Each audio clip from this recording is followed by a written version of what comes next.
বলেন আল্লাহু আকবার। নবীকে সালাম দিচ্ছেন কে? আরো জোরে বলুন না কে? আল্লাহ যদি দিতে পারেন বন্ধুর সালাম বন্ধুকে, আমরা সেই নবীকে সালাম দিতে চাই কি চাই না? নবীকে সালাম দিবেন এইভাবে, দোস্ত কেমন আছিস, এইভাবে নাকি? আদব সহকারে, আদব সহকারে সালাম দিতে হবে। পৃথিবীর যে কোনো জায়গায় বেয়াদবি চলে, কিন্তু রসুলের দরবারে কোনো বেয়াদবি চলে না। রসুলের দরবারে যদি কেউ বেয়াদবি করে, তার ইতিহাস আসমান ও জমিনের বিশ্ব নন্দিত শ্রেষ্ঠতম স্পিকার, যিনি হচ্ছেন মুআল্লিমুল মালায়েকা, যিনি বর্তমান স্টেজে রয়েছেন, মিস্টার ইবলিস শয়তান 6.5 লক্ষ বছর ইবাদত করেছে। রাসূলুল্লাহর নূর মুবারক অস্বীকার করার কারণে সঙ্গে সঙ্গে আমার আল্লাহ ফতোয়া দিয়েছেন, আবা ওয়াস্তাগবারা ওয়া কানা মিনাল কাফিরিন। আল্লাহ রাব্বুল আলামিন বলেন, ইবলিস তুমি যে অনেক ইবাদত করেছো, শুধুমাত্র বন্ধুর শানে বেয়াদবি করার কারণে আমি তোমার 6.5 লক্ষ বছরের ইবাদতকে রুইয়ের মতো, তুলার মতো জ্বালিয়ে আমি তোমাদেরকে কাফিরুল কুফার বানিয়ে দিলাম। কারণ আমি আমার নবীর শানে যদি কেউ বেয়াদবি করে, সেটা আমি আল্লাহ বরদাস্ত করি না। চিৎকার দিয়ে বলেন সুবহানাল্লাহ। আরো জোরে বলেন না সুবহানাল্লাহ। কি বলতেছিলাম ভাইয়েরা আমার? আল্লাহর প্যারা নবী, দু জাহানের বাদশা নবী মুহাম্মদুর রাসূলুল্লাহর দরবারে আজরাইল আলাইহিস সালাম আসলেন। এবার আজরাইল এসে সালাম দিচ্ছে। আমার ভাইরা বলুন, আসসালাতু ওয়াসসালামু আলাইকা ইয়া রাসূলুল্লাহ। সবাই জোরে বলেন মুহাব্বতে। ফেরেশতারা ক্যাসেট করতেছে, এই সালামের আওয়াজ অবিশ্বয় নিজ কানে হাসরের ময়দানে শুনতে পারবেন। চিৎকার দিয়ে বলেন সুবহানাল্লাহ। আমার বুড়ো বুড়ো বাবারা, আমার যুবক ভাইরা, আমার জ্ঞানী গুণী ভাইরা, শিক্ষিত ভাইরা, মা বোনেরা, সবাই বলুন, আসসালাতু ওয়াসসালামু আলাইকা ইয়া রাসূলুল্লাহ, আসসালাতু ওয়াসসালামু আলাইকা ইয়া হাবিবাল্লাহ। আজরাইল আমার নবীর ঘরের দরজার মধ্যে যখন আসলো, আমার নবীর কাছে যখন চলে আসলো, আজরাইল যখন সালাম দিচ্ছে, বিশ্বের শ্রেষ্ঠ মহিলা, জান্নাতের কোটি কোটি কোটি কোটি নারী সমাজের সরদার হযরত ইমাম হুসাইন ও হাসাইনের মা, বিশ্বের শ্রেষ্ঠ নারী মা ফাতেমা ওই মুহূর্তে ঘরের মধ্যে তিনি উপস্থিত ছিলেন। জোরে বলেন সুবহানাল্লাহ। কে দরজার মধ্যে? কে যেন দরজা নাড়ালো, দরজার মধ্যে যেন কে শব্দ করলো। মা ফাতেমা কিছুক্ষণ বলে, দরজার ভিতর থেকে, ঘর থেকে আল্লাহর নবীর সামনে তিনি বসান। মা ফাতেমা হঠাৎ করে ডাক দিলেন, কে ঘরের দরজার মধ্যে দরজা নাড়াচাড়া করতেছেন? কে আপনি? কে মানান? বাইর থেকে জবাব দিচ্ছি, আনা মালাকুল মাউত, আনা আজরাইল। এই কথা বলার পরে মা ফাতেমা চোখের পানি ছেড়ে দিলেন। মা ফাতেমা চিৎকার দিয়ে বললেন, ইয়া রাসূলুল্লাহ, ইয়া হাবিবাল্লাহ, আমার জীবনে আমি এমন কোন মানুষ দেখিনি, দরজা খোলার পর আমি দেখলাম তার পাওটা হচ্ছে জমিনে আর তার মাথা দেখা যাচ্ছে আসমানে। ইয়া রাসূলুল্লাহ, এমন একটি ভয়ঙ্কর মানুষ আমার জীবনে আমি দেখিনি। আল্লাহর নবী চক্ষু মোবারকের পানি মোবারক ছেড়ে বলে, মা, ও মা, তুমি দেরি করো না, দরজা খুলে দাও। আল্লাহর মেহমান আমার দরবারে এসেছে, মেহমানকে বসতে জায়গা দাও। ইনি হচ্ছে মালাকুল মউত, যে বাবার থেকে সন্তানকে নিয়ে যায়, সন্তান থেকে বাবাকে নিয়ে যায়, মা থেকে ছেলে নিয়ে যায়, ছেলের থেকে মা নিয়ে যায়। এর নাম হচ্ছে মালাকুল মউত আজরাইল। হে আমার মা ফাতেমা, তোমার কোনো কথা বললে আমাকে বলে দাও, কিছুক্ষণ পরে আমি দুনিয়া ছেড়ে আমার আল্লাহর মহান দিদারে চলে যাব। জোরে বলেন সুবহানাল্লাহ। বলেন আল্লাহু আকবার। আরো জোরে বলেন আল্লাহু আকবার। আমরা মহান আল্লাহ চাই কি চাই না? আরো জোরে বলেন চাই কি চাই না? যদি মহান আল্লাহ চেতে হয়, পেতে হয়, মানতে হয়, একটি মাত্র আদর্শ আমাদেরকে জমিনে মানতে হবে, রাখতে হবে। যে আদর্শের প্রতীক ওয়ালার নাম সবাই বলেন মুহাম্মাদুর। আরো জোরে বলেন না মুহাম্মাদুর। মা ফাতেমা কাঁদতে শুরু করলেন। আমার নবীও কাঁদতে শুরু করলেন। মা ফাতেমা বলে, ইয়া রাসূলুল্লাহ, ইয়া হাবিবাল্লাহ, বুঝিছি মনে হয় আপনি চলে যাবেন, না হয় আমি চলে যাব। আল্লাহর প্যারে নবী কাঁদতে কাঁদতে বলে, ফাতেমা আমি চলে যাব, আমার নবুয়তের দায়িত্ব, আমার উপরে যা দায়িত্ব ছিল আমি সব দায়িত্ব কমপ্লিট করেছি। হ্যাঁ ফাতেমা, শুধু আমি বিশ্ববাসীর জন্য নবী নয়, বিশ্ববাসীর জন্য আমি শুধু রহমত নয়, কবরের মধ্যে যারা অবস্থান করেছে তাদের জন্য আমি পয়গাম্বার। আমার দায়িত্ব যেমন দুনিয়াওয়ালাদের জন্য রয়েছে, তেমন কবরের মধ্যে যারা গিয়েছে তাদের জন্য রয়েছে। আজকে আমি যদিও দুনিয়া থেকে চলে যাই, কবরের মধ্যে কোটি কোটি উম্মত রয়েছে, তাদের জন্য আজকে আনন্দের দিন। জোরে বলেন সুবহানাল্লাহ, আরো জোরে বলেন সুবহানাল্লাহ। আমার নবী যেমন দুনিয়ার নবী, তিনি তেমন আখিরাতেরও নবী। তিনি যেমন বিশ্ববাসীর জিন্দা যারা রয়েছেন, নারী সমাজ, মহিলা সমাজ, পুরুষ সমাজ, আমাদের জন্য নবী যেমন রহমত, যারা কবরের মধ্যে নারী পুরুষ অবস্থান করেছে তাদের জন্য আমার নবী রহমত। চিৎকার দিয়ে বলেন সুবহানাল্লাহ। এই জন্য আমার আল্লাহ রাব্বুল আলামিন বলেন, 3,24,000 পয়গম্বর আদম থেকে শুরু করে ঈসা নবী পর্যন্ত কোন নবীর শানে আমি যে আয়াত ফিট করিনি, আমার আল্লাহ বলেন এই ধরনের আয়াত শুধু আমার নবীকে আমি দান করেছি। এই জন্য আমার আল্লাহ বলেন, আমার ভাইয়েরা বলুন, মা বোনেরা বলুন, বিসমিল্লাহির রহমানির রহিম, ওয়া মা আরসালনাকা ইল্লা রাহমাতান লিল আলামিন।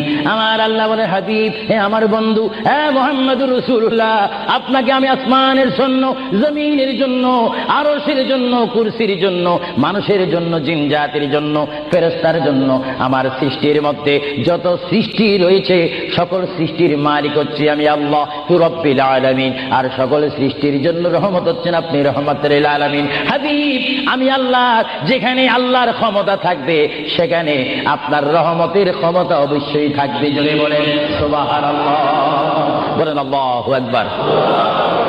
যেখানে আমার আল্লাহ বলেন সেখানে মুহাম্মাদুর, আরো জোরে বলেন, যেখানে আল্লাহ সেখানে মুহাম্মাদুর।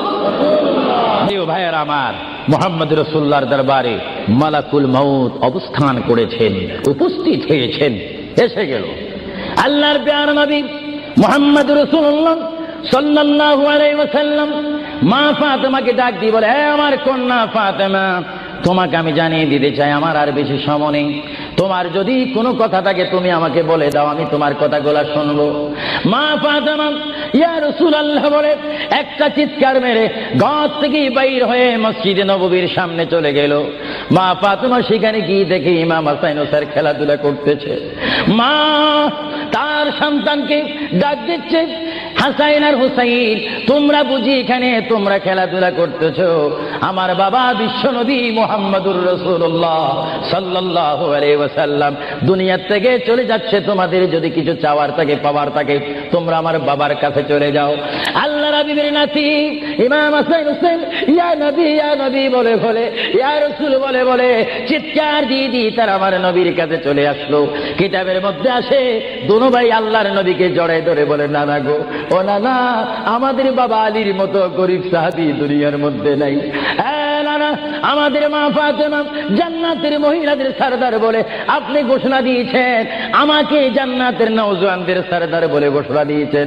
নানা গো, পৃথিবীর বুকে থাকতে হলে তো পেটের প্রয়োজন আছে, খিদার প্রয়োজন আছে। ও নানা, যখন দুনিয়ার মধ্যে খিদা পাইতো 3 দিন 4 দিন পর্যন্ত আমার মা গুনে চুলাতে আগুন দিতে পারতেন না।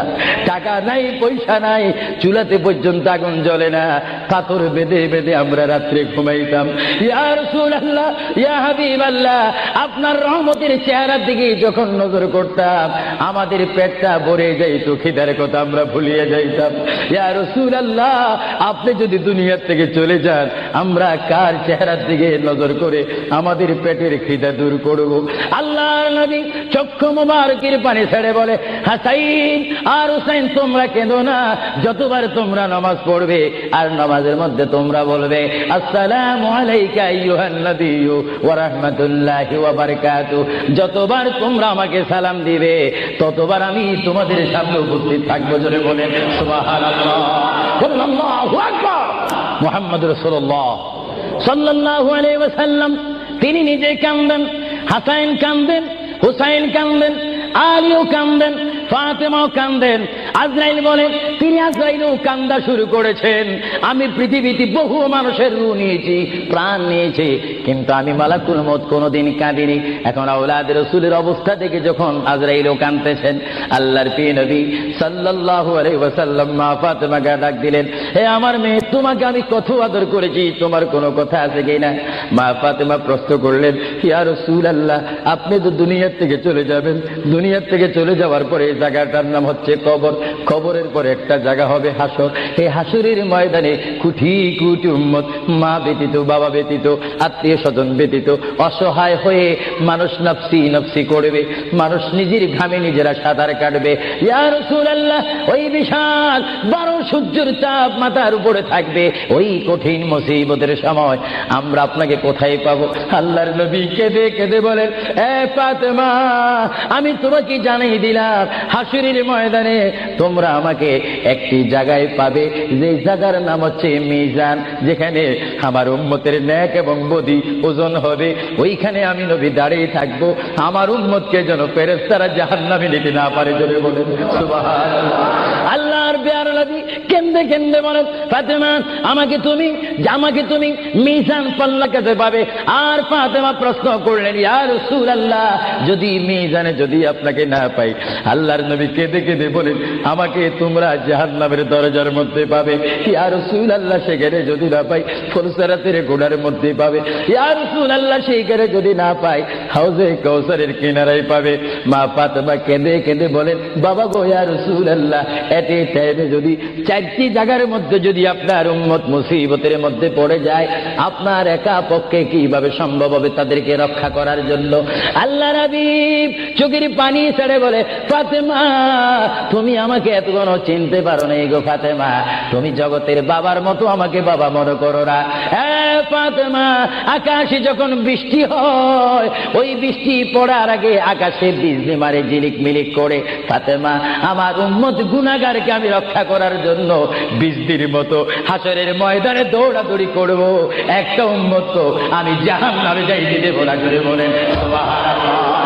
আল্লাহর প্রিয় নবী, দো জাহানের বাদশা নবী মুহাম্মদুর রাসূলুল্লাহ সাল্লাল্লাহু আলাইহি ওয়াসাল্লাম, তিনি কেমন নবী? আল্লাহর প্যারা নবী, দো জাহানের বাদশা নবীকে তিনি ফাতেমার সাথে এই কথাগুলা বললেন। এই জন্য আমার ভাইয়েরা, যারা জ্ঞানী গুণী ভাইয়েরা রয়েছেন, জীবন পেয়েছি, জীবনটা পাওয়ার আগে মায়ের পেটের মধ্যে ছিলাম, মায়ের পেটে আসার আগে আমরা রুহ জগতের মধ্যে ছিলাম, রুহ জগতে আসার আগে আল্লাহ আমরা কুদরতের মধ্যে ছিলাম। ভাইয়েরা আমার, প্রথম ছিলাম কুদরতের মধ্যে, তারপর আমি আপনি এসেছি আলমে আরওয়াহ রুহ জগতের মধ্যে, তারপরে বাবা এবং মায়ের মাধ্যমে আমরা এসেছি মায়ের পেটের মধ্যে।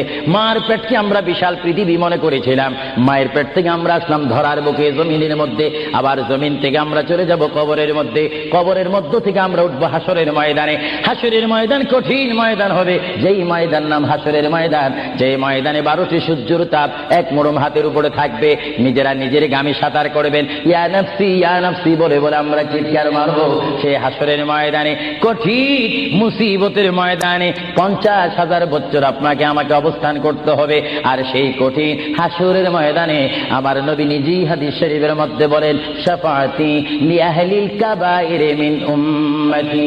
আল্লাহর প্যারা নবী হাদিস শরীফের মধ্যে বলেন, ওই ধরনের ওই শ্রেণীর উম্মতের জন্য আমার সুপারিশের দরজা খোলা থাকবে, যেই সমস্ত উম্মত আল্লাহর জমিনে গুনাহ করেছে, গুনাহ করার পরে আমার আল্লাহ ক্ষমা করেনি, বান্দা কাঁদার মতো কেঁদেছে, তারপর আল্লাহর দয়া হয়নি। ওই হাসরের ময়দানে উম্মতের চেহারা দেখে দেখে আমি নবী তাদের ডাইন হাত ধরে ধরে আমি সুপারিশ করে করে আমার মহান আল্লাহর গোসাকে পানি করে আমার উম্মত গুলিকে আমি জান্নাতে পৌঁছাই দেব। জোরে বলেন সুবহানাল্লাহ। বলেন ইয়া রাসূলুল্লাহ।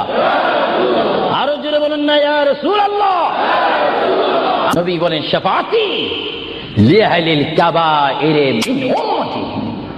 আমার গুনাহগার উম্মত, যাদের অন্তরে আমার প্রেম ভালোবাসা রয়েছে, আমি রাসূল পাখির মতো উড়িয়ে উড়িয়ে হাসরের ময়দানে আমার উম্মতগুলিকে আমি ডান হাতে ধরে ফুলসিরাত না দেখে মতো তাদেরকে আমি জান্নাতে পৌঁছাই দেব।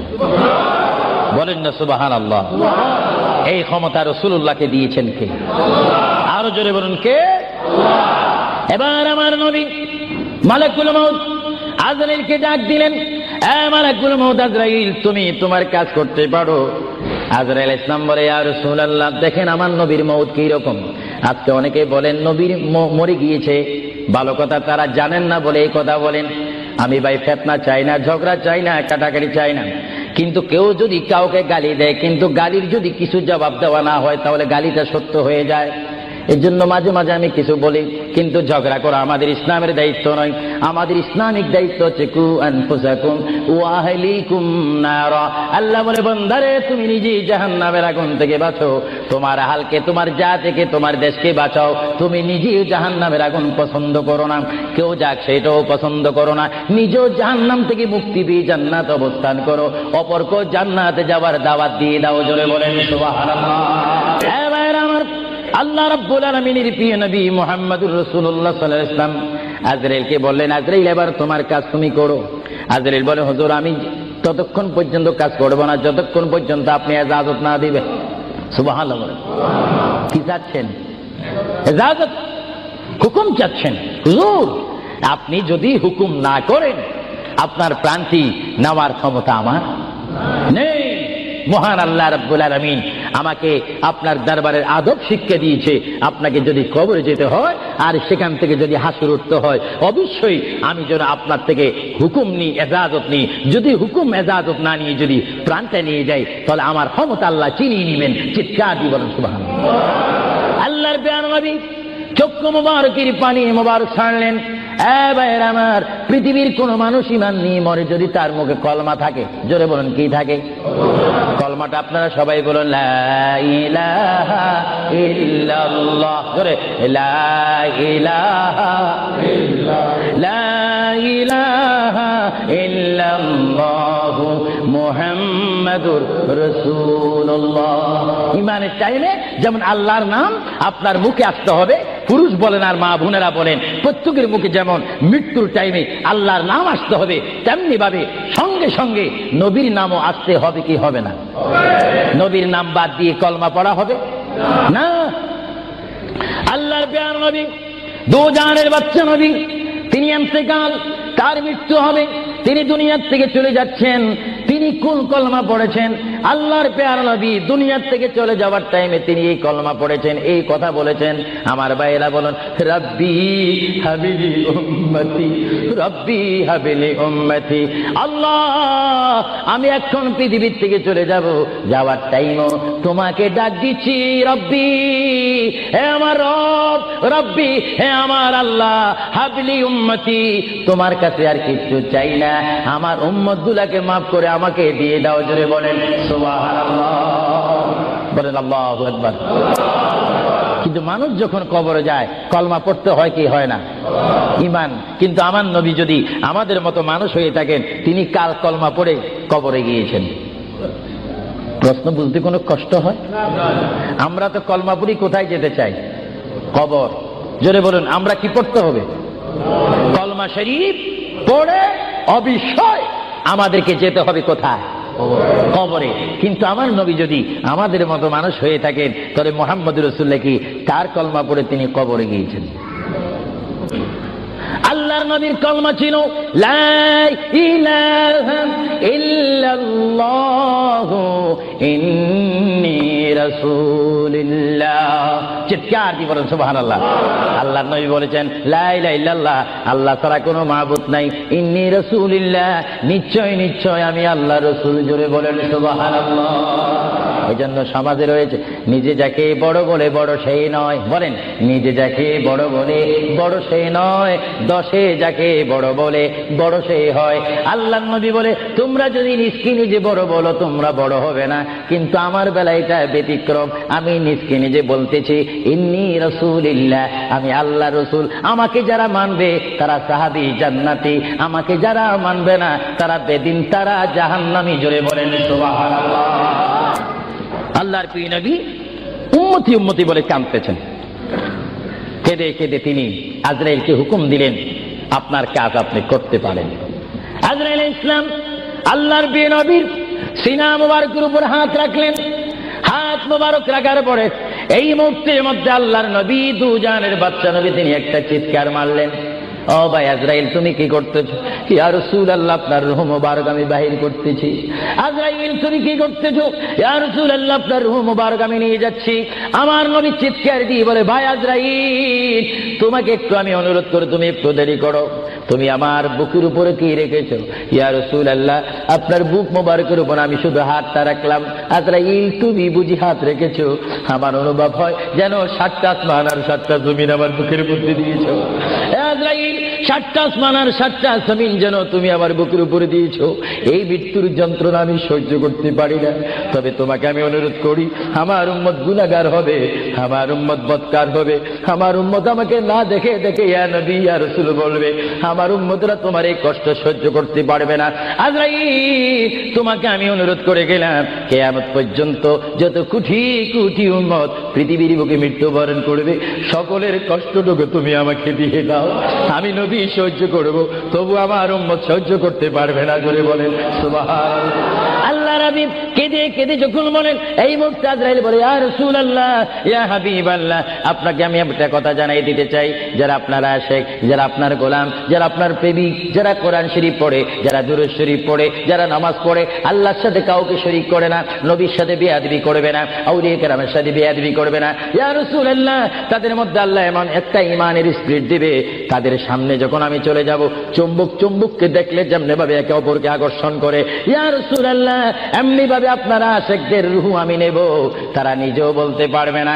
ময়দার বিদ্যুৎ থেকে একটা চুল বাহির করতে যেমনি ভাবে ময়দা ডিস্টার্ব হয় না, ইয়া রাসূলুল্লাহ আপনার চেহারা মোবারক তাদের সামনে আমি তুলে ধরবো, আপনার চেহারা দেখে দেখে আপনার উম্মতরা কলমা পড়তে পড়তে কবরের মধ্যে চলে আসবে। জোরে বলেন সুবহানাল্লাহ, বলেন আল্লাহু আকবার।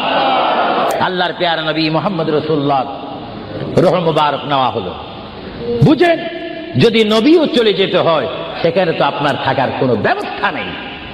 চিন্তা করেন আপনার ঘরটা কত লক্ষ টাকার, আপনার অবস্থান কত কোটিপতি শিল্পপতি, সব মিথ্যা, সব বানর আমার আপনার পর হবে, কিচ্ছু সঙ্গে যাবে না, একমাত্র রাসূলুল্লাহর সুন্নাত, আল্লাহর হুকুম, রাসূলুল্লাহর আদর্শ আমার আপনার কবর ও হাসরের নাজাতের ফয়সালা হবে। চিৎকার দিয়ে বলেন সুবহানাল্লাহ। মুহাম্মদ রাসূলুল্লাহর রূহ মুবারক নেওয়া হলো, নিয়ে গেলেন। সাহাবায়ে কেরামের মধ্যে চিৎকার শুরু হলো, প্রিয় নবী চলে গেলেন।